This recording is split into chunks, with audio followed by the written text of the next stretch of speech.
अफसोस की बात है क्योंकि हम जानते हैं कि हॉर्टिकल्चर जम्मू कश्मीर की इकोनॉमी का बैकबोन रहा है और जब यहाँ 90s में पीक मिलिटेंसी होती थी, horticulture is what made people survive, it provided a source of livelihood to lakhs of families here. और आज ही आप देखिए, हम we are in the middle of a orchard here, यहाँ बिजबेहाड़ा में है हम। आप यहाँ हालत देखिए, फार्मर्स लिटरली ये रो रहे हैं, इनको कोई सपोर्ट नहीं मिल रहा है। जलाबारी तो यहाँ हर साल होती है, अभी 4 दिन से लगातार जो हुई है, डिस्पाइट द फैक्ट कि यहाँ इस साल एक इलेक्टेड गवर्नमेंट आई है, नेशनल कॉन्फ्रेंस की सरकार है, उस सरकार ने कोई अटेम्प्ट भी नहीं किया है कि यहाँ वो एक टीम को भेजे जो असेस करे यहाँ कितना डैमेज हुआ है। एंड इनको कोई रिलीफ नहीं मिलता, इनके बड़े बड़े लोन्स हैं, पेस्टिसाइड लेने के लिए इनको लोन लेना पड़ता है, वो पेस्टिसाइड फिर कंटामिनेटेड होता है, उसमें मिलावट होती है, वो भी नुकसान होता है। एमएसपी तक इनकी एक मिनिमम लेवल पे नहीं है, तो they are under acute stress. जो बीमा गवर्नमेंट की इंश्योरेंस स्कीम है, it does not cover horticulture. तो मेरी समझ में नहीं आता, जब हमें पता है जम्मू कश्मीर की जो इकोनॉमी का जो बैकबोन है वो हॉर्टिकल्चर रहा है, तो जो हमारे फार्मर्स हैं उनको तो ज्यादा से ज्यादा सपोर्ट मिलना चाहिए था।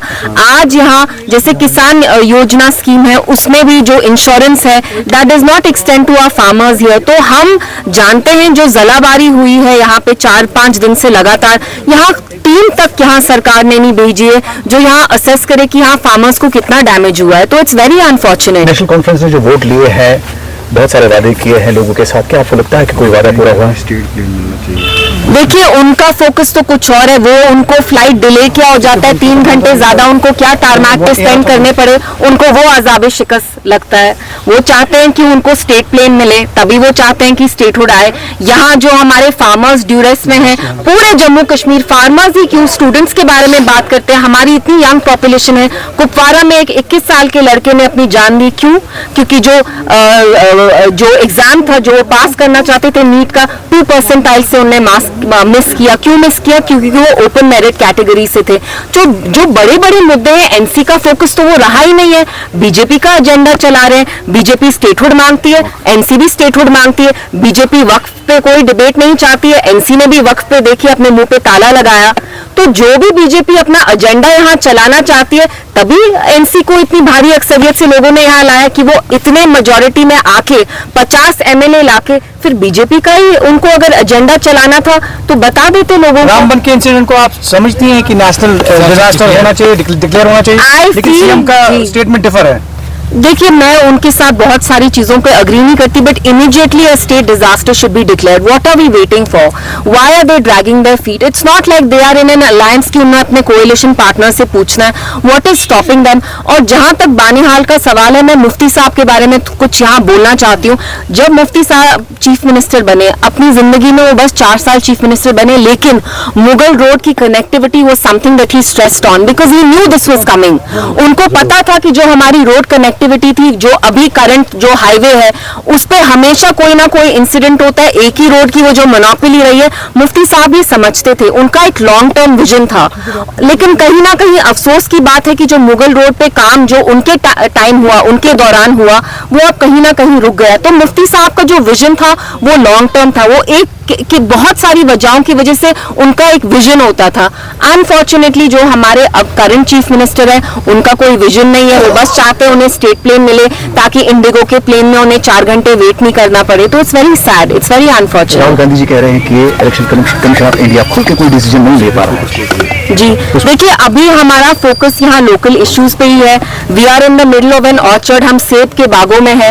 आप देख रहे हैं इनके माथों पे कितनी शिकंज है, कितना स्ट्रेस है, क्योंकि ये हॉर्टिकल्चर इंडस्ट्री से इनका वापसा है। और आप देखिए, गवर्नमेंट की तरफ से यहाँ हॉर्टिकल्चर के लोगों के लिए कोई सपोर्ट नहीं है। It's such an important crucial part of Jammu Kashmir economy, yet there is no support. यहाँ इतना हेलस्टॉर्म की वजह से डैमेज हुआ है, एनसी सरकार ने यहाँ एक भी डेलीगेशन नहीं भेजी, एक भी टीम नहीं भेजी जो यहाँ आके असेस करें कितना डैमेज है। तो मेरी सरकार से यही अपील है कि आप प्लीज यहाँ एक टीम को भेजे बिजबेहाड़ा में, शोपियान में, जहां भी जालाबारी की वजह से डैमेज हुआ है, so that they take stock of the situation. Ma'am, National Conference कह रहे हैं कि 14 में जो कोलिशन सरकार बनी बीजेपी और पीडीपी की, जो यहाँ पे सियासी हालात है उसके लिए पीडीपी ही रिस्पॉन्सिबल है। देखिए, जाहिर सी बात है, उनको तो माजी में अभी रहना बहुत पसंद होगा, प्रेजेंट में वो रहना नहीं चाहते, प्रेजेंट की वो बात नहीं करना चाहते। और अगर हम माजी में जाएं तो 70 साल तो एनसी की यहाँ सरकार रही।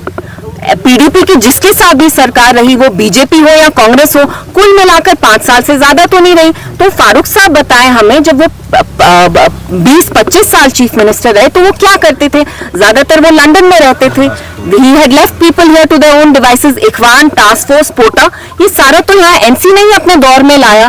तो कहीं ना कहीं अगर वो माजी में झांक रहे हैं तो उनको 2014 से पीछे भी जाना चाहिए। शेख साहब के टाइम में जाना चाहिए, फारूक साहब के टाइम में जाना चाहिए, जब उनने खुद यहाँ एसटीएफ को बनाया, टास्क फोर्स बनाया, इखवान बनाया, जो यहाँ अपना लोगों को कितना शिकार बनाते थे। इखवान, टास्क फोर्स, पोटा, सब चीजें यहाँ एनसी ने लाई हैं। अफजल गुरु फांसी। और आप और सुन रहे हैं, यहाँ तो न्यूट्रल लोग हैं, फार्मर्स हैं, ये कह रहे हैं अफजल गुरु की भी जो फांसी थी वो भी एनसी के टाइम हुई। हमें अब पता है कि तब उमर साहब को पता भी था कि इनको फांसी लगने वाली थी। उन्होंने क्या कहा कि आप इनको फांसी चिल्ला कलाम के टाइम दीजिए ताकि लोग निकल नहीं पाए। तो अगर वो माजी में जाते हैं तो उनको अपना टाइम भी देखना एनसी चाहिए। और कांग्रेस ने मिलकर इलेक्शन लड़ा है, लेकिन अभी जो है कांग्रेस को साइड लाइन कर रहे हैं एनसी।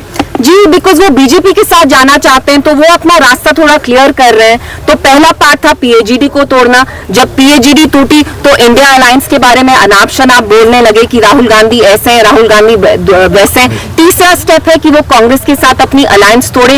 एक बार वो कांग्रेस के साथ अलायंस तोड़ेंगे तो उनका रास्ता क्लियर है। जो इनफॉर्मल कोएलिशन अभी एनसी और बीजेपी के साथ चल रही है वो 6-7 महीने बाद फॉर्मलाइज हो जाएगी। Thank you, ma'am. Thank you.